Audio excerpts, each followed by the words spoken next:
Olá, pessoal, tudo bem? A gente vai fazer hoje a retomada do sexto ano da avaliação do terceiro bimestre.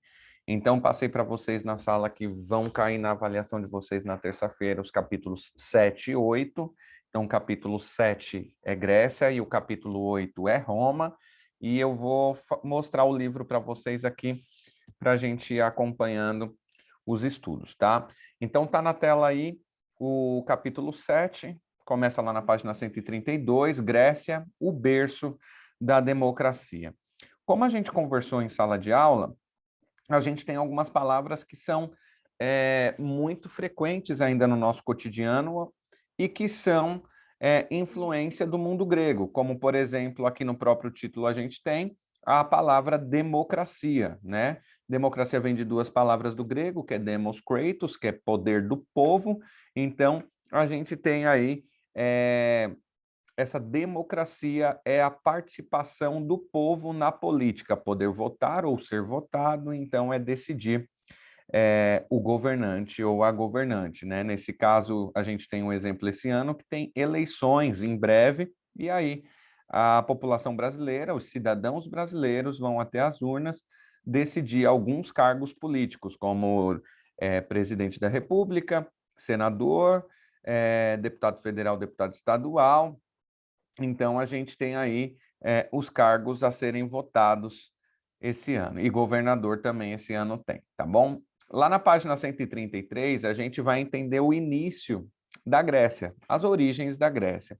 Então, como a gente já conversa sempre, a gente precisa definir aqui localidade e tempo. O tempo que é colocado aqui no nosso livro é entre 1200, perdão, 2000 a.C.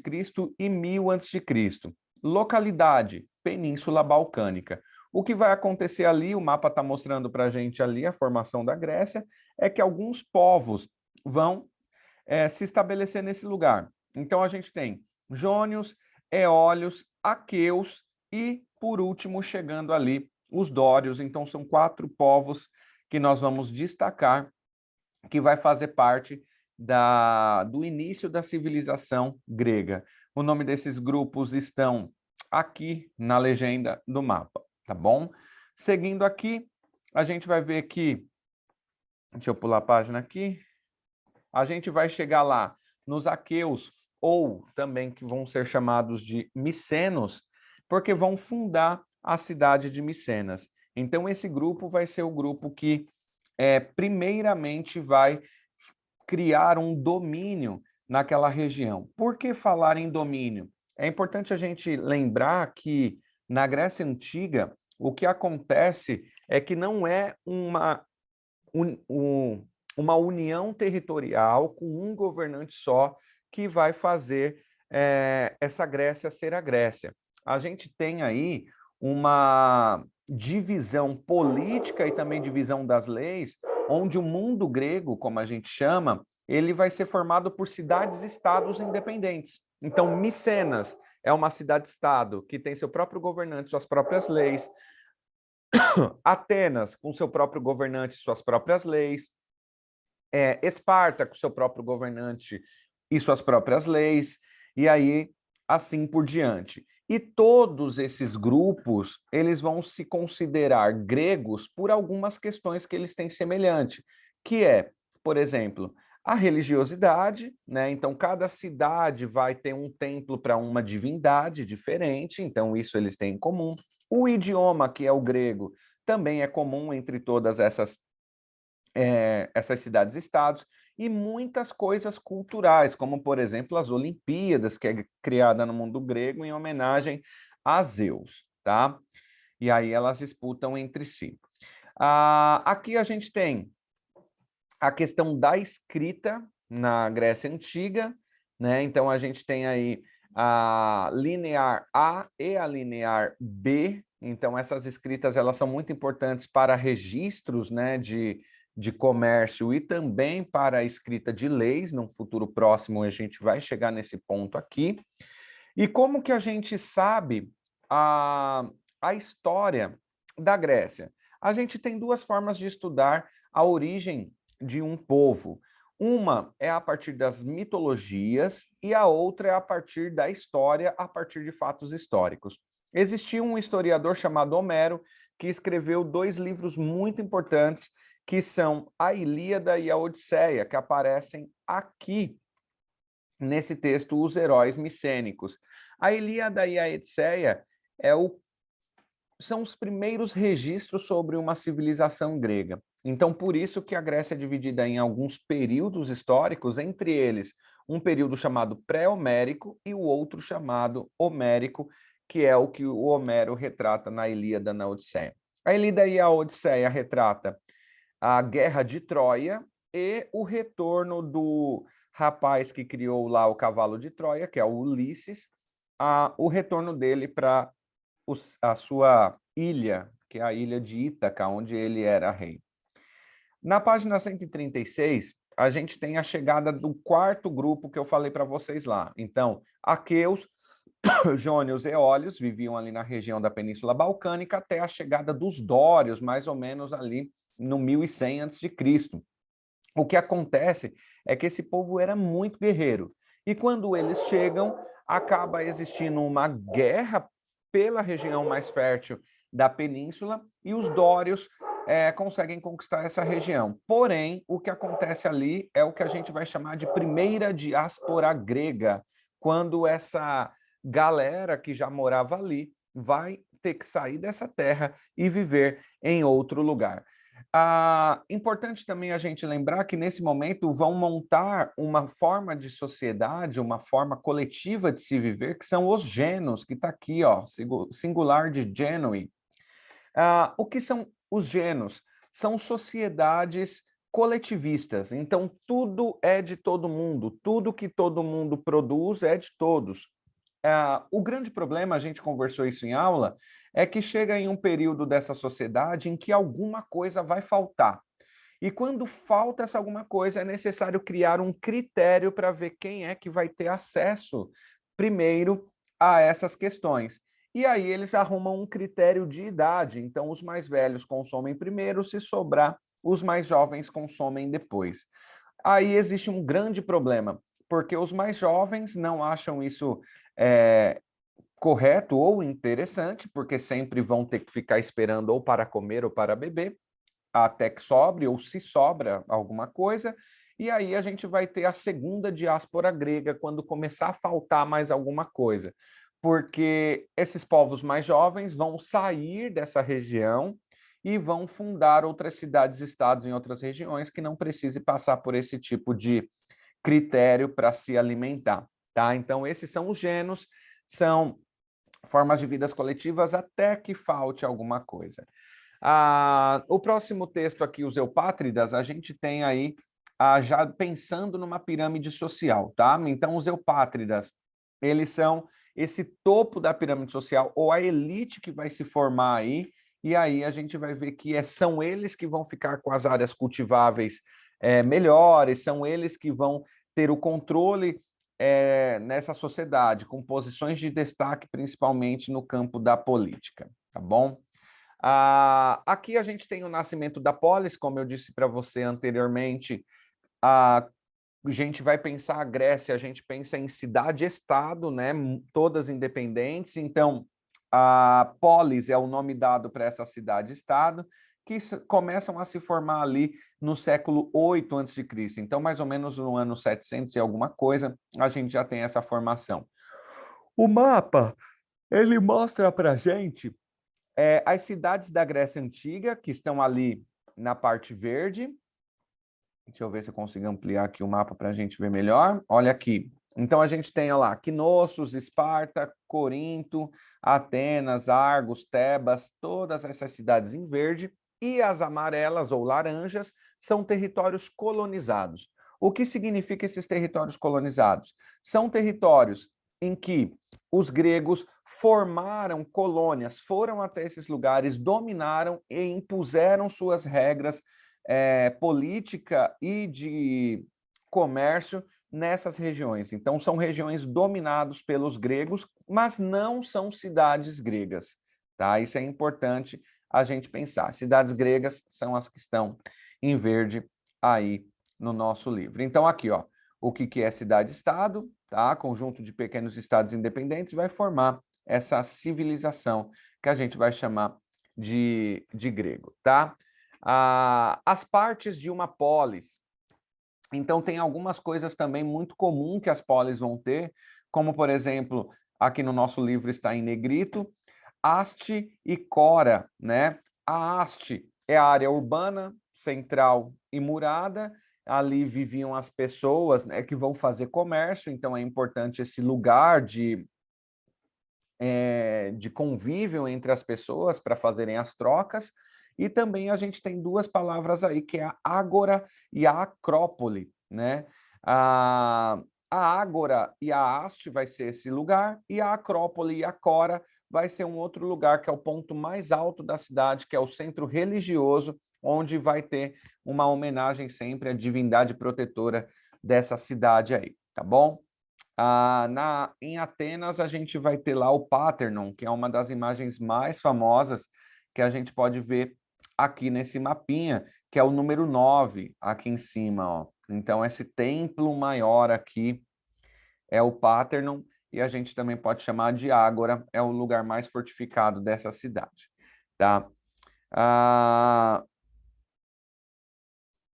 A gente vem aqui para mitologia, que eu não vou cobrar de vocês essa questão mitológica, que Deus é Deus do quê, que aí mitologia a gente conversa em outra forma, né? Como que a mitologia ela está relacionada às questões sociais da Grécia Antiga. Quando a gente fala de duas potências gregas, na imagem a gente tem a cidade de Atenas e a cidade de Esparta, né? As ruínas da cidade de Esparta, porque Esparta não existe mais, e Atenas ainda está lá. Olha lá o Parthenon lá no alto da montanha, que era aonde ficava a Ágora, né? Então, ou a Acrópole, perdão. Então vamos lá, só para a gente separar aqui a Esparta e Atenas. Primeiro a gente tem aqui uma pirâmide social de Esparta, que são os esparciatas, lembram que são os cidadãos, aqueles que têm direitos políticos na cidade. Abaixo os periecos, que é tipo classe média, trabalhadores tipo os mercadores, camponeses e tudo mais. E por fim, os ilotas, que são considerados pessoas escravizadas. Um destaque para Esparta é que esses escravizados, ele não é um escravizado da pessoa, ele é um escravizado do Estado. Então, o Estado tem controle sobre a vida dessa pessoa.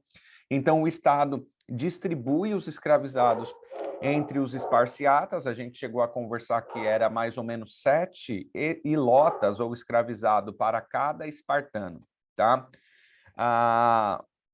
Seguindo aqui, é importante a gente pensar que observar até essa imagem aqui que o livro coloca, que é a imagem de Leônidas. Leônidas foi um dos reis de Esparta. Preciso lembrar vocês que Esparta tinha 2 reis, por isso a Esparta era uma diarquia, porque como era uma sociedade guerreira, e isso é importante que você memorize, como era uma sociedade guerreira, um rei sempre estava na guerra e o outro rei sempre tomando conta da cidade-estado. O rei que vai tomar conta da guerra, que fica mais conhecido, é o rei que está sendo representado nessa estátua de 2011 aí, que é a estátua de Leônidas. Então é muito importante, né, esses símbolos para a gente observar e fazer a leitura do que eles estão querendo demonstrar para a gente.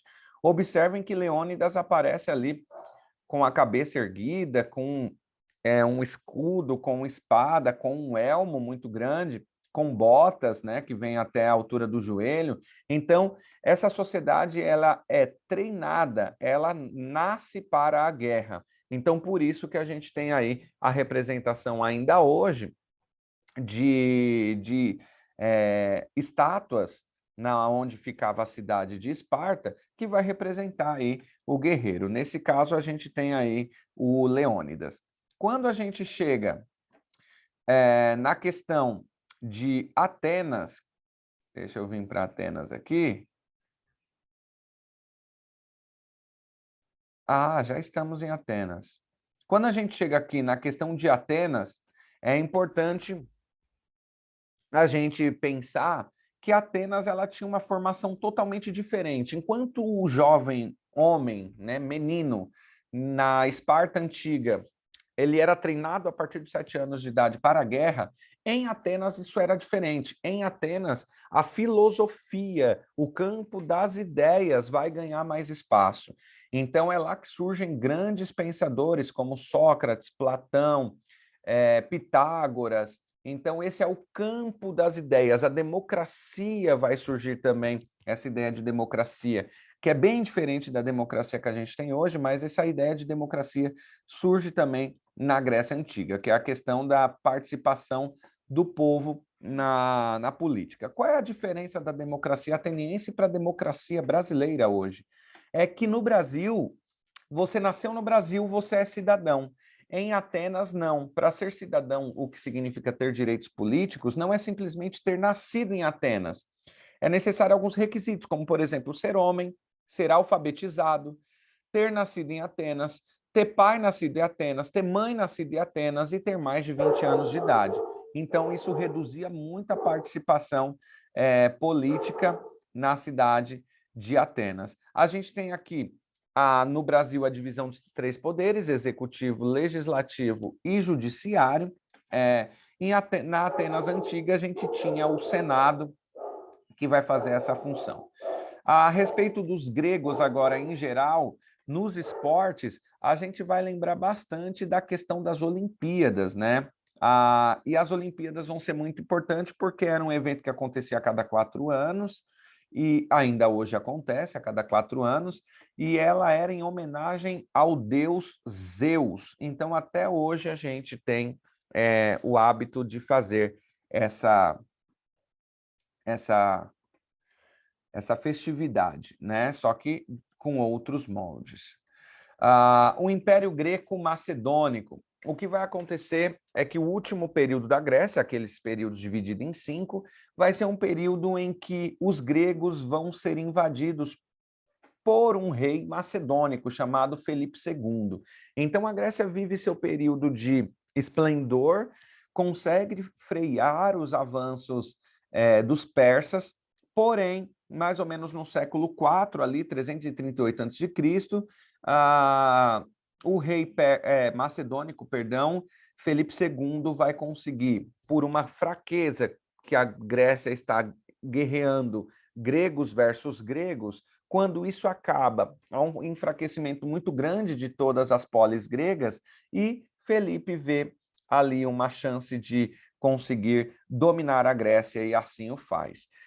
Felipe II é pai de um cara chamado Alexandre Magno, que fica conhecido como Alexandre o Grande, que depois vai dominar a Grécia, e a gente vai ter a maior expansão do mundo grego nesse período, que é o período macedônico, que é o período que Alexandre governa todas as penínsulas, ou todas as cidades-estados gregas. Então, olha aqui o tamanho do império que a Grécia consegue conquistar, isso a gente olhando a expansão para o Egito, aqui, e a expansão para a Ásia, chegando até o rio Indo. Então, aqui vai estar a Índia, e aqui vai estar para a direita, ou para o leste, o Império Chinês, tá? Então, isso aí, todos os domínios. E aí, esse período vai ficar chamado como período helenístico. Período helenístico governado por Alexandre o Grande, e onde a cultura vai ganhar muito, porque Alexandre o Grande pegava toda a cultura grega e, ao dominar uma região, ele somava a cultura grega com a região e os saberes daquelas regiões, tá? E aí a gente acaba com um capítulo sobre a Grécia, tá? Esse mapinha aqui da página 152 é bem interessante para vocês estudarem, tá? Então aqui a gente tem um resuminho com a localidade, o tempo, os povos, o que eles representaram, o que era ali a polis e tudo mais, e as influências, separando Atenas e Esparta também, tá? Vou rapidamente aqui para o texto sobre Roma, que começa na página 156, da aldeia ao império.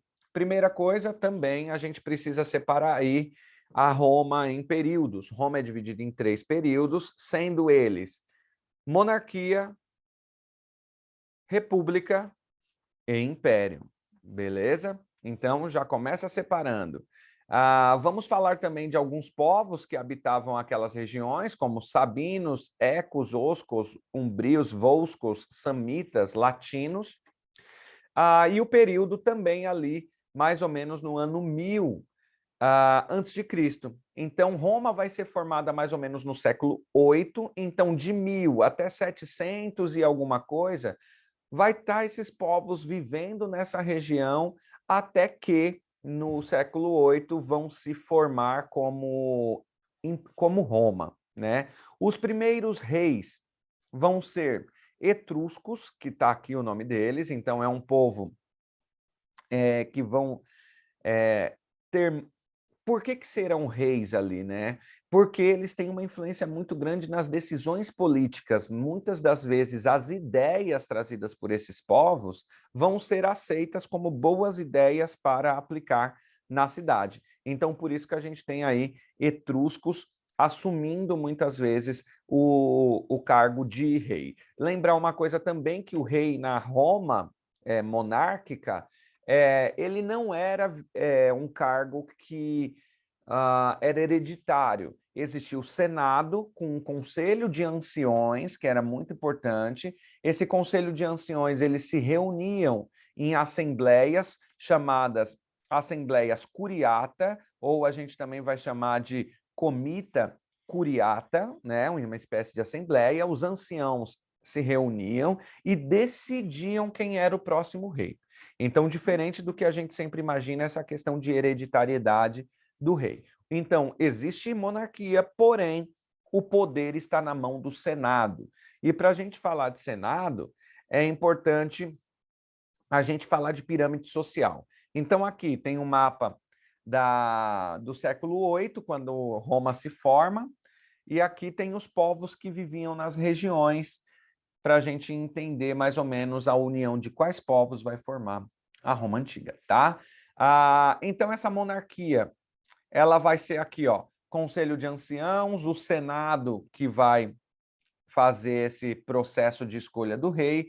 Porém, a gente, quando chega no ano de 509, o sétimo rei, que se chama Tarquino II, ele abusa do poder, querendo fechar o Senado e querendo governar com poderes totais, e o Senado decide acabar com a monarquia e formar uma nova forma de governo.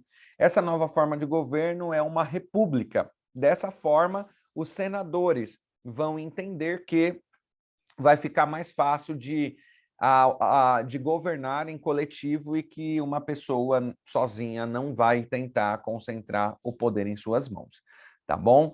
A partir da fundação de Roma, a gente pode estudar ela de duas formas também, como eu falei na Grécia. A gente pode estudar a partir da mitologia, aquela história do Rômulo e do Remo, dos dois irmãos, e também a partir de fatos históricos, a questão do rio Tibre, a questão da localização dos povos, dos vestígios que se existe a respeito dessa história. Então, quando se forma uma república, acaba a monarquia, se forma uma república, é necessário formar uma estrutura, que é o que a gente vai chamar aí de, dentro do Senado, alguns magistrados, né? Então, aqui a gente tem alguns cargos da magistratura, o cônsul, o censor, o questor, o edis. Eu não vou aqui me aprofundar em qual é a função de cada um desses cargos, mas é importante saber que na República Romana a gente tem cargos separados para que as pessoas cumpram suas funções, assim dificultando com que uma pessoa só concentre o poder em suas mãos, tá certo? Então, deixa eu passar aqui. Aqui a gente tem a pirâmide social, né? Então, dividida em 3 grupos. Na verdade, a gente vai dividir em 4 grupos. Ao topo, patrícios, que é a elite dessa sociedade romana. Os plebeus, ou perdão, os clientes abaixo dos patrícios, que são as pessoas que vão servir os patrícios, meio que numa troca de favores. Abaixo, os plebeus, que essa é a maior quantidade de pessoas, e Essas são as pessoas que trabalham de fato em Roma, que fazem Roma acontecer. Eles fazem parte do exército, eles são agricultores, eles são construtores, eles são carpinteiros, marceneiros, enfim, é essa galera que trabalha na Roma antiga. E na base da pirâmide existem os escravizados. A escravidão pode ter sido tanto por guerra quanto por dívida, tá? A gente falou bastante sobre isso nas nossas aulas. Aqui a gente tem a representação da loba e de Rômulo e Remo, que é o símbolo da cidade romana, lembrando que isso vai estar no mito, tá bom? A cidadania. É bom a gente pensar que a palavra cidadão vai ser aquele que tem direito político. Em Roma, somente os patrícios vão ter direito político, né? Hoje, nasceu no Brasil, tem direito político, diferente da Roma antiga. Quero chegar aqui no ponto da disputa entre plebeus e patrício. Então, os plebeus, que era a maior quantidade e não tinham direitos políticos, começam a reivindicar algumas questões políticas na cidade de Roma, nessa república. Primeiro, eles conseguem um tribuno da plebe, que é um plebeu que vai fazer parte lá das reuniões ou das assembleias, né, como eu disse para vocês, de decisões de leis, e ele tem o poder de vetar, de negar que uma lei seja autorizada. Então, a gente tem aí dois personagens, Tibério e Caio Graco, dois irmãos, que exerceram essa função no Senado romano. Os dois foram mortos pelos próprios senadores patrícios, né? Por causa que discordava muito das políticas colocadas pelos patrícios, e aí, muitas vezes, isso gerava conflito. Também, dentro dessa disputa, nós fizemos uma atividade, eles conseguiram aprovar uma lei das 12 tábuas, que é poder escrever a lei, também o casamento entre patrícios e plebeus, que é a lei Canuleia, conquistaram o direito de ter um tribuno da plebe, por mais disputa política que isso pôde causar em todo o território. Então, a gente tem aí algumas conquistas e o fim da escravidão por dívida, que também é um feito muito importante, porque os plebeus, além de trabalharem tanto, eles ainda eram escravizados por dívida, que isso era um grande problema para essa sociedade ou para esse povo. A gente tem aí um grande mapa do que chega a ser o Império Romano. Observem que eles chegam a dominar até mesmo a Grécia, né? E aí a gente tem o fim do Império Romano e o início, o fim da República e o início do Império. Como que se dá o fim da República e o início do Império? Com a concentração de poder na mão de generais, porque Roma ia formando um exército, esse exército ia expandindo, expandindo, expandindo, crescendo a Roma, territorialmente falando, porém, o governante lá da capital de Roma nem sempre tinha acesso a essas localidades que já eram distantes de tão grande que o território chegava. Então, quem é que de fato governava essas regiões mais distantes? Os generais que conquistaram a região. E aí esses generais conquistam tanto poder em suas mãos que acabam dando um golpe na República e virando imperadores. No início, a gente tem aí a formação de três generais que vai formar um triunvirato, e aí a gente vai conhecer um mais famoso deles, que é o Júlio César, que vai ser assassinado no Senado também pelos patrícios, isso ainda dentro da República, e aí o seu enteado, sobrinho, alguma coisa muito próxima dele ali, que a história coloca sempre desse jeito, Otávio Augusto, monta o segundo triunvirato, e depois vai chegar a ser o primeiro imperador romano, tá? Chegamos no Império. E aí, quando a gente chega no Império, o Senado ele é fechado, quem manda agora é o imperador. E esse é o último período do Império da história de Roma, né? Aí Roma segue. No ano de 395, já depois de Cristo, Roma está muito enfraquecida, e aí o Império se divide em dois, ficando a capital em Roma do Império Romano do Ocidente e a capital em Constantinopla, o Império Romano do Oriente. No ano de 476, portanto, a gente tem o fim do Império Romano, que é quando os povos germânicos invadem e conseguem conquistar a capital do Império, tá? É importante a gente pensar que toda a sociedade romana e a estrutura e a cultura romana, ela foi muito influenciada pelos gregos. Então, quando a gente falar a partir de agora, depois de Roma, a gente sempre vai citar essa cultura como cultura greco-romana, que é esse período em que os romanos vivem e buscam, resgatam muito da cultura grega e utilizam no seu cotidiano. Como, por exemplo, a questão jurídica, como, por exemplo, a questão mitológica, as questões religiosas, as questões de arquitetura, a gente vai ter muito essa relação entre essas duas sociedades, tá certo? Então, galera, eu acho que para avaliação a gente vai ficando por aqui. E aí, estudem esses pontos que eu trouxe para vocês, vejam o vídeo mais vezes. Se possível, pare, façam anotações, levem as anotações que vale ponto na sua avaliação também. Tá certo? Então, bons estudos para vocês. Eu vou ficando por aqui. A gente se vê na terça-feira. Tchau, tchau.